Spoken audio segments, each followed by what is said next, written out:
दिन के भूखल तेवैया खोजली राउर बटवानु हो।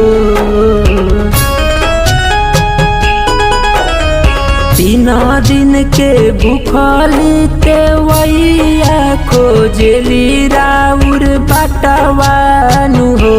एहो बाबा चढ़ी के आइया जुराथवा देव मुंगा घाटवानु हो। एहो बाबा चढ़ी के आइया जुराथवा डिहरी के घाटवानु हो। निरखेला रूपवा कल सुपवा जोड़िले दुनो हाथवा हो। हो बाबा चढ़ी के आई रावा राथवा आरा के घाटवा हो। हो बाबा चढ़ी के आई रावा राथवा आरा के घाटवा हो।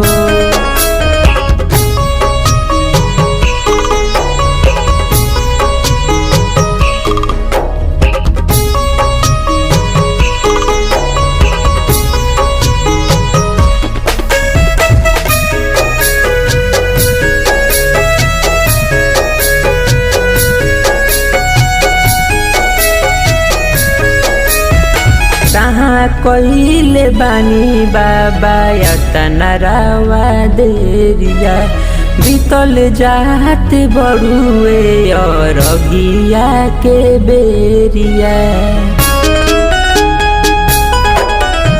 कहाँ कइले बानी बाबा यतना रावा देरिया बीतल जात बड़ुए और अगिया के बेरिया।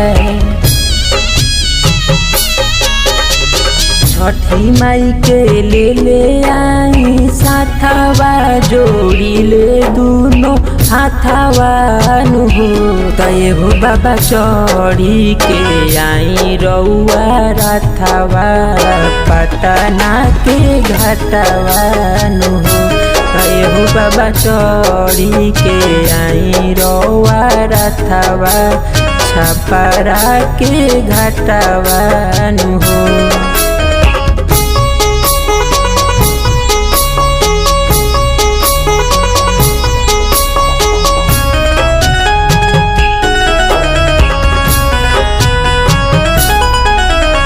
सबके असरे में बाटे बाबा खाड़ हो। दे दर्शन सुन सेवका के पुकार हो।